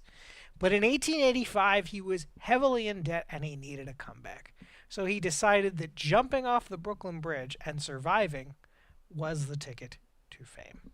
Ooh. So Odlum, very, very fastidious man. He made plans for every contingency. He had a rescue swimmer on hand to fetch him if things went sideways. A friend of his who was afraid that he was going to die tipped off the cops that he was going to do this. And in order to get away from the cops and be able to jump off the bridge, he set up a decoy double of himself to distract the cops while he jumped off the bridge. That's a lot of planning. It's a lot of planning. But this guy looks weirdly familiar. He looks like every fucking dude from this period. You know, that haircut, the mustache, that nothing skinny face. Everybody had it back then. There is, however, one thing. With all this planning that Robert Emmett Odlum could not account for, and that was that there was a particularly strong wind on this day. As he hurtled towards the East River, perhaps pushed off balance by the wind, he turned slightly and he hit the water at an angle. It was an ugly splash, Shifty, an ugly splash. And Odlum didn't come back up. The rescue swimmer, I was gonna say, is he planning on diving or just jumping? He was gonna dive. He dived, but he dove like this, you know, like feet first. Yeah, and he did it all wrong. Well, I don't know. I mean, the guy was a professional. Wait, I like that. I like that even sober Shifty's like, listen, that's not how you jump off a bridge. I know how to jump off a bridge. You're dead, man. Well, I mean, obviously it didn't work out. He's on the human cost. It did not work out. Yeah. So, but for whatever reason, the rescue swimmer didn't do a fucking thing. Didn't move. Oh, come on, rescue swimmer. What did I pay him for? There were a bunch of people in a boat below, which you could see in the left panel. There's I'll punch in there. Oh, it's getting covered by the chat. Hold on a second. A bunch of people just watching from the boat. And on that boat, are 3 of his friends who are looking at the swimmer who's supposed to like do something, and they're like, "What the fuck?" So they jump in. These friends, just to give you an idea of the kind of company that Robert Emmett Odlum was keeping, his 3 best friends who were on this boat were a nautical adventurer, a wrestler, and a boxer. So they jump. Wait a second. Those are like my friends in Yeah, Brooklyn. I know. Yeah, you could be a Robert Odlum if you would just commit to jumping off get a a distraction. Or could they Chris swim? Creature jump off the bridge. So he leapt into. They leapt into action. They pulled him out. He looked very, very bad. His internal organs had ruptured. But he did. They resuscitated. Wait, back up. Hold on. Yeah. That sounds like some old timey bullshit. They're just like, oh, look at him here. There's something Well, wrong with him. no. This is. They discovered this in the autopsy later. He just didn't look good. They didn't like pull him out. And we're like, those kidneys have burst. That did not happen. Okay. But later we would find out that the organs had ruptured, and he looked terrible. But he did. They and did now CPR. we pretty much know now. Landing on water is like landing on concrete. Yeah, it's fucking awful. Don't do it At that speed. Yeah, if we're gonna learn any lesson from this installment of The Human Cost of the Brooklyn Bridge, don't jump off the Brooklyn Bridge. Just don't do it. Don't stand in front of a train. Also, when the divers that have to do reconnaissance in those rivers, when they come out, they have to wash their bodies in gasoline just to get the primordial funk off of them. Oh, it's a I do super think fun most sight. people who jump are not planning on surviving, though. So that's the I difference. also want to point out. Well, he said super fun site, as in a ecological disaster, not a super fun site. Like No, a it place is not where a that would super be... fun site. If you fall in the East River, it is like standard protocol that you have to go to a hospital and have your stomach pumped. It is that fucking toxic a river. Just like don't ever go in the East River. It's not a good idea. You're supposed to have the concrete shoes if you're going in the East River. No, you're talking about the Guanas Canal, my friend. Anyway, so this nautical adventurer, the wrestler, the boxer, they're doing CPR on this guy, and they bring him back. He regains consciousness, but only for a moment, just long enough to utter his last words, which were, "Is it over? Did I make a good jump?" And then his final words, "Am I spitting blood?" He was, and he was dead within an hour. Now, since 1885. When Robert jumped off the bridge, scads of other people have jumped off the bridge. Some seeking adventure, some seeking to end life's adventure.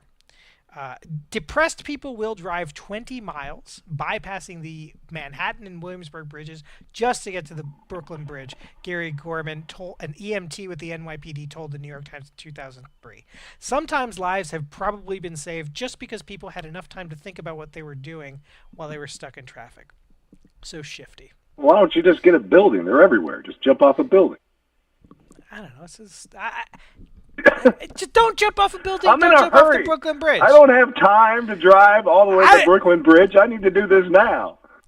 No, I'm going to say don't do it at all. And if you're going to do it, get stuck in traffic so you can think twice about it. But my question to you, Shifty, is not how best to kill yourself most quickly. My question to you is how many people, since the Brooklyn Bridge opened on May 24th, 1883, have tried to jump off the Brooklyn Bridge, whether they died or not. I know we lost the background music, Chris.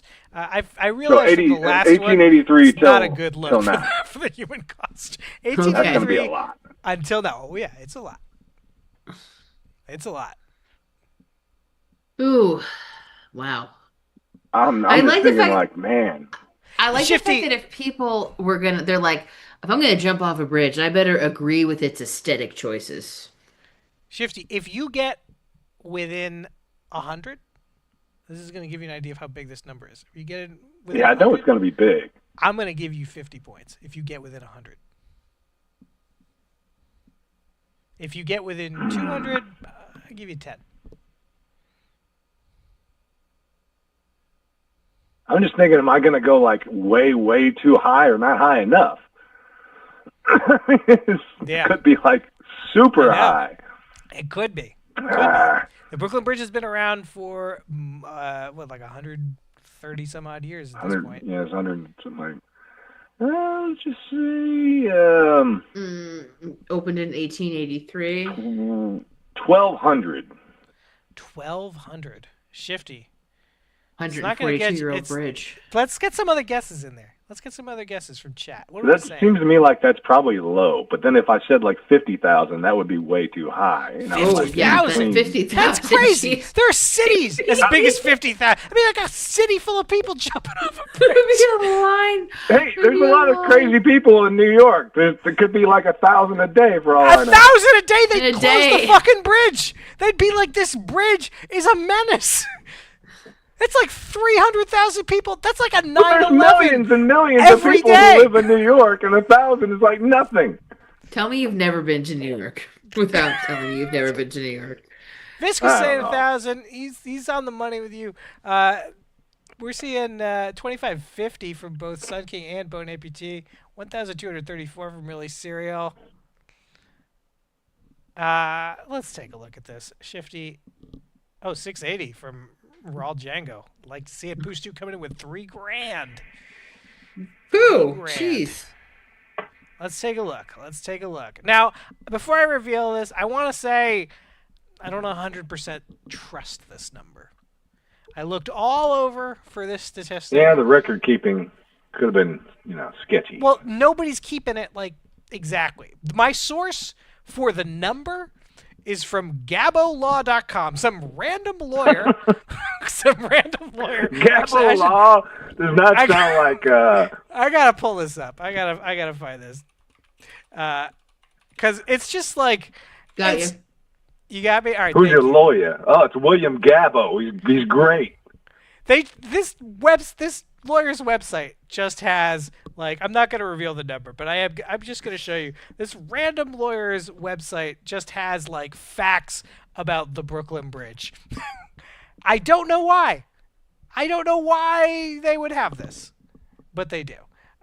Oops. Well, because they're a Brooklyn personal injury lawyer, so I guess it's getting hurt on the job.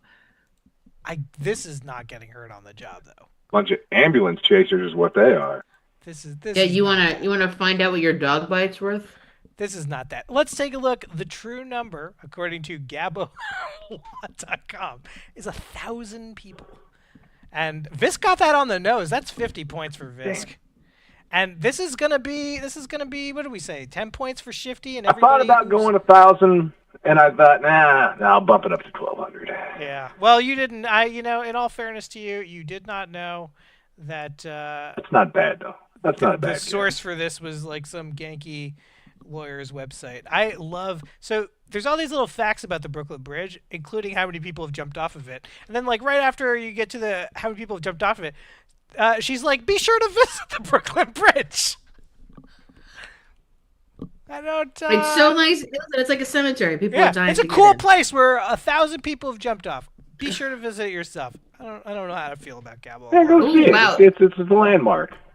That 50 points has Visk edging out Bone Amputee just barely by 1 point. Damn! It's getting spicy out there. Yeah, Isn't really like an old joke or something for people who are naive or something? You're like, hey, I'll make you a great deal on the Brooklyn Bridge. Yes, I got a bridge in Brooklyn to sell you is the phrase. Yeah. And Shifty, that brings me to my next topic. Have you ever thought about owning a bridge? Because we can give you a share. Okay, put that on the price. Well, I've got several bridges nearby me that I could claim as mine. That's living under a bridge and telling goats that they're not allowed to walk over it does not count. No, that was what I was getting to. I was like, I'm actually considered the troll under the bridge. I just go hang out there all day when nobody wants to talk to me, and I kill goats. I mean, this is going to a place I don't really want to keep exploring. I don't want to explore. Liza VP, I remember during the 2008 financial crisis in New York City, they put up signs on the bridges for people not to jump. They also have call boxes. Yeah, they do. They do. Pustu feels like the lawyer is suggesting that people injure themselves on the bridge so she can get more business. I do remember I had a friend who literally would call me every time she was stuck on the train because another person jumped in front of the train. Yeah, she was going to be late for work. I feel like I've told this story before on the air related to the subway. My sister was waiting for, I don't know, she was waiting for one of the red trains on the west side. And these two MTA workers were talking to each other, and one of them was saying that, like, everybody's always afraid about the pushes, but it's not really the pushes you gotta worry about. It's people who jump. Oh, they make a mess. This one guy, he jumped off at 72nd Street, and he was a red streak to 103rd. Oh, my God. Awful, right? But very colorful, pungent language. That's what you go to New York for that pungent language. Shifty, I'm going to give you the rest of this card. You did pretty good on that. All right. What do you never like? know. What do you like for numbers? Get them in. Wait, you're going to give him the rest of the card? And give him the rest of the card. Let's do it. All right, Shifty, that's 8. That is 8 numbers. 6, 7, 8. 8 numbers. 8 numbers. It's an inside-out world. Awfully high. Shifty, sober, Chris Creature, drunk, desperate losers at night. Nothing is right.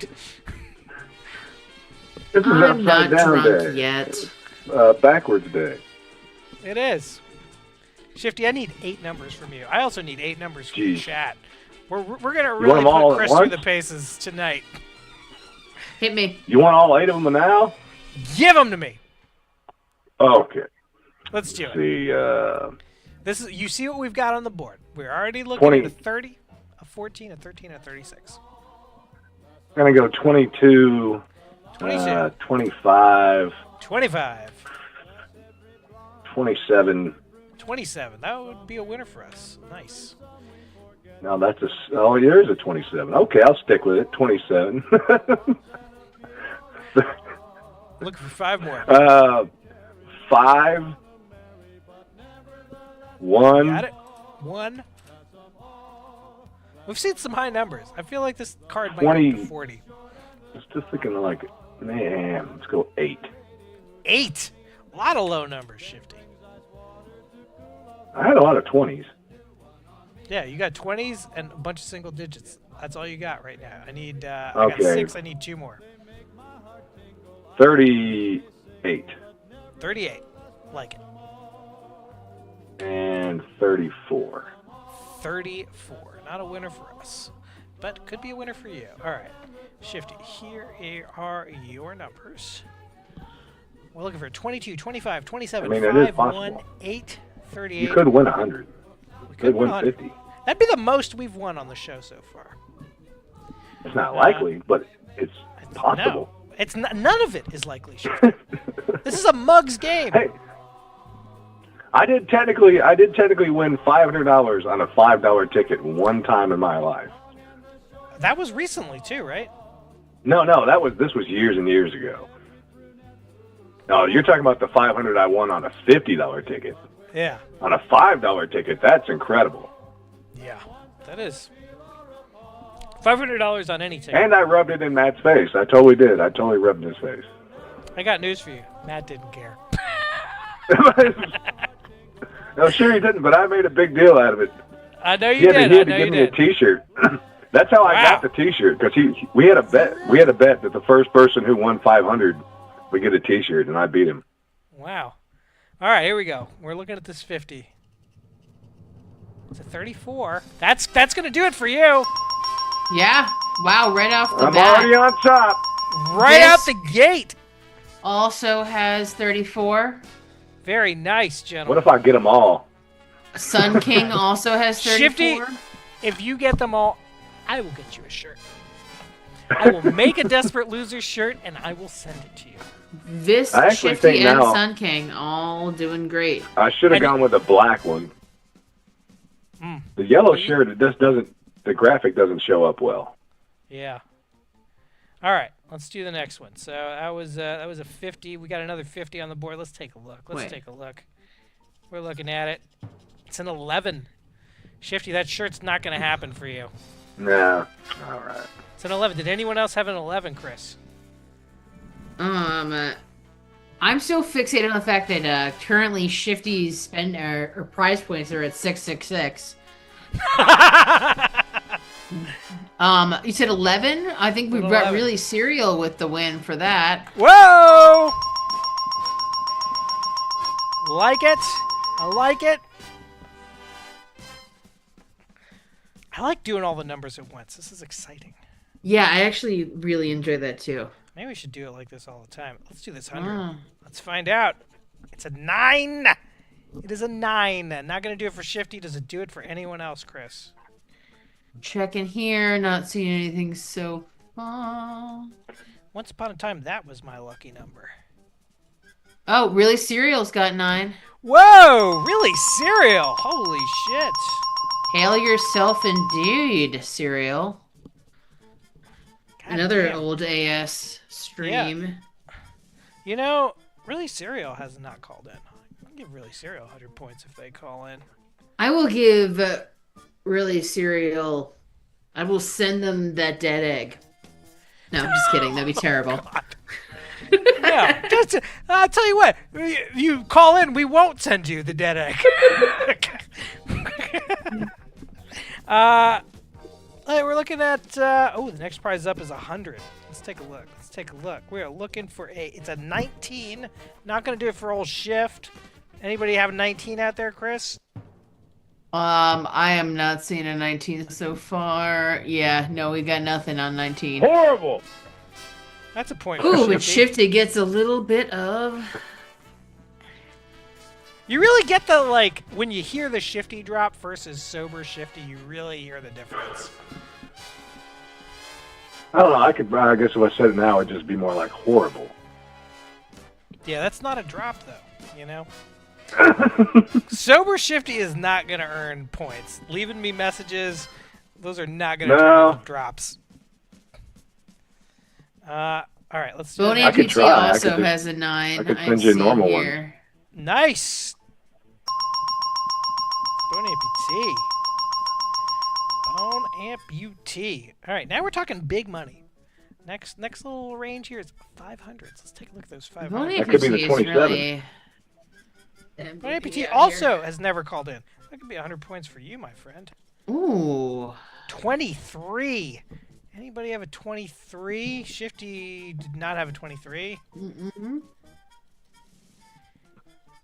Chris, you seeing 23s out there? I'm not. I'm just checking again because we've got some close ones like 22 and. I wasn't 24. sure, but I thought Bone Amputee called in at least one time. Maybe in old Desperate Losers time, but within the Fifth Republic of Desperate Losers. It was like in the first few shows. Really appreciate you guys sticking with us for all this. Yeah. It's probably the first show where you offered the points, like the big points. I think that's when he did it. Yeah, the 400 points. I think that's when he did it. I don't think we've ever heard from Bone. No, maybe. That might be the 400 point call. Well, maybe Bone will tell us in the chat. Yeah, He called him once. Tell us if we're wrong, Bone. This is a job for Bruce too. You need to go find out. We're looking for another 500 here. It's gonna be a 37.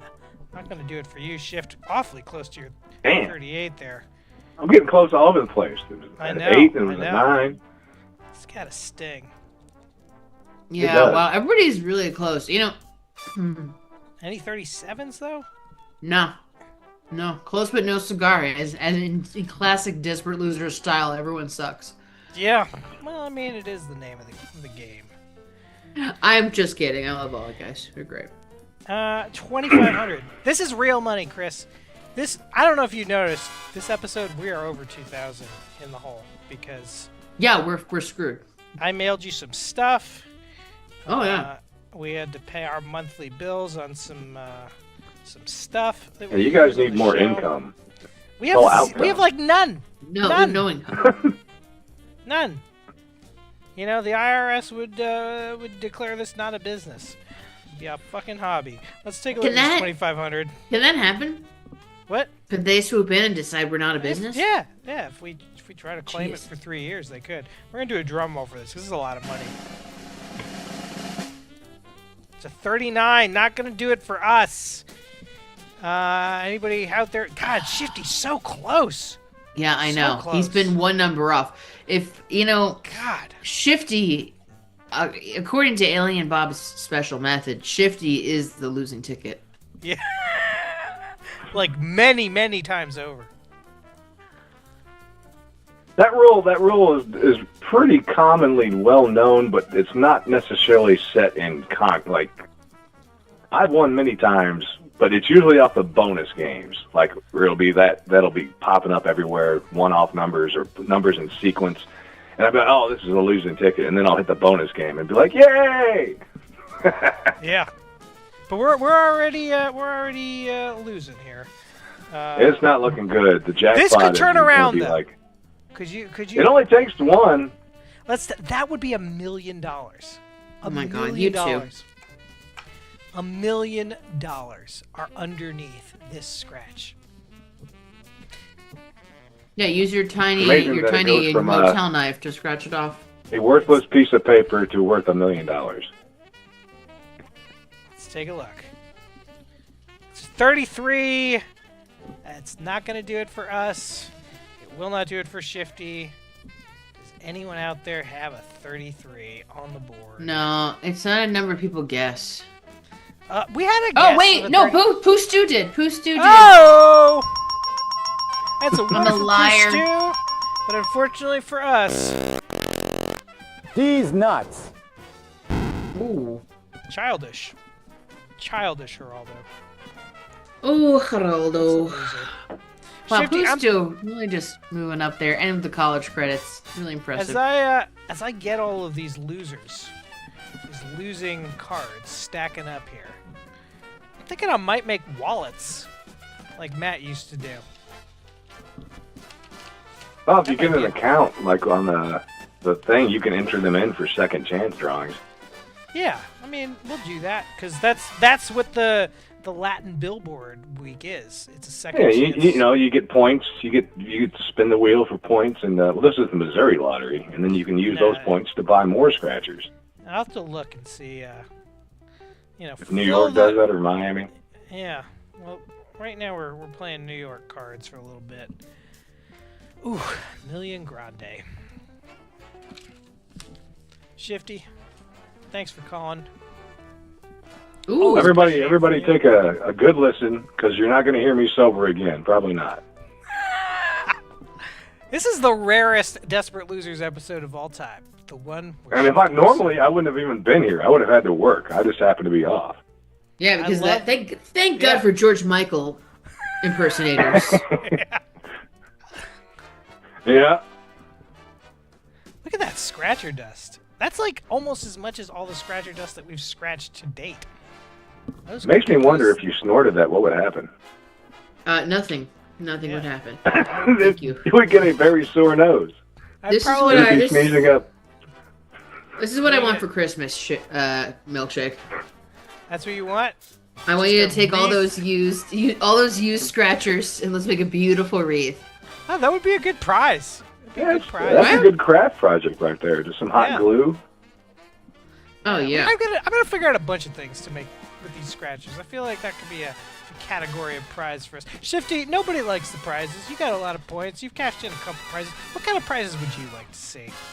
Oh yeah, good question. Oh, I don't know. Merch is generally the easiest thing, but that costs money. It does. And here's the thing. This is why we have not done merch. Like, I don't want to do the, like, drop ship from China thing, because where you have, like, no idea if it's any good or not. Like, I want every Desperate Losers thing to be, like, a top quality thing. We need to I would say the easiest thing you could do is probably just make your own stickers, because you can just buy the printer paper that's sticker paper and then just print it onto the. And I got a little cutting machine too. Should we just start mailing people Avery labels with our? I mean, I have a Desperate Loser sticker from back in the day, but other people, they might want one. Yeah. Other people, with the 16 other people that are watching this right now, 15, the numbers are dropping. Whoa. 17 on Twitch, 2 on YouTube.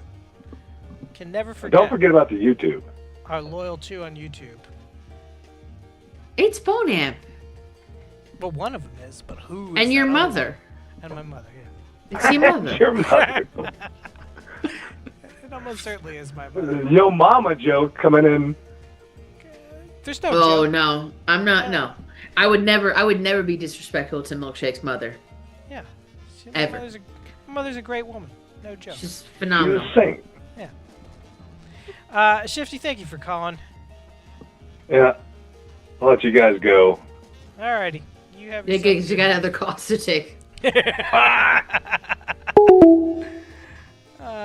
Wow, that was my, not we Bone don't. Amputee in the YouTube. We got 2 unknown YouTube chatters. Wow. You know, one of these days I really want one of our rare regulars who haven't called in to call in. Be a red letter day for me. I obviously don't want to pressure anybody into calling if they're not feeling comfortable with it, but you know, I'd love to see it. Here's the thing, is that I'm so divided. Like, I know we've talked about Sun King a lot. Sun King I never want to call in, because Sun King is an absolute mystery to me. Just an esoteric Don't ever spoil that. angel. Actually, if you want to call in Sun King, of course we want you to call in.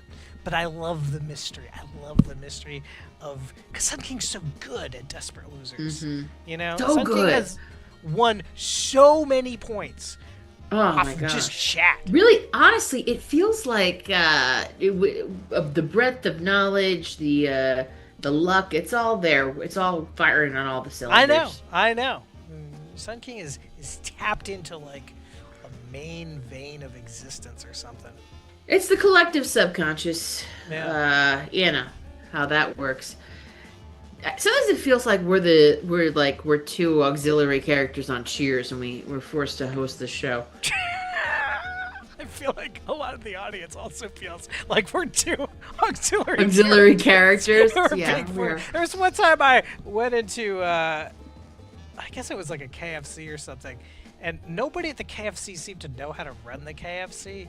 It was like the real people who work there were like tied up in the back, and they just had to run it because they got caught in the middle of. Wait, do they have a real case of the clams?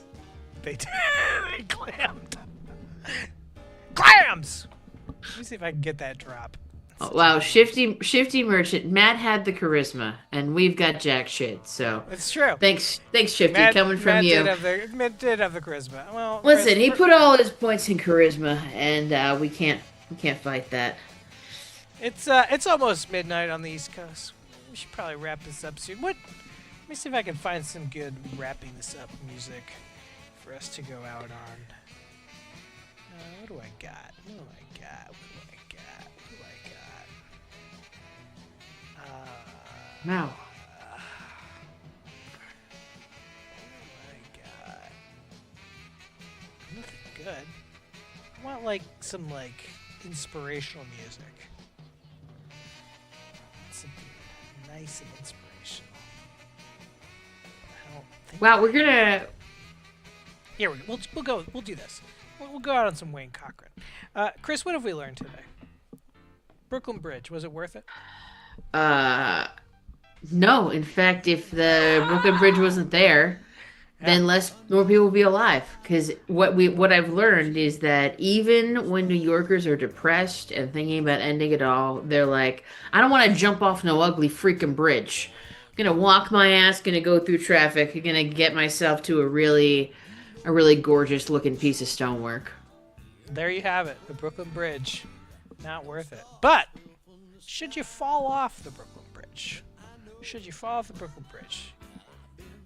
Let me recommend the Gabo Law Firm for your personal injury matters.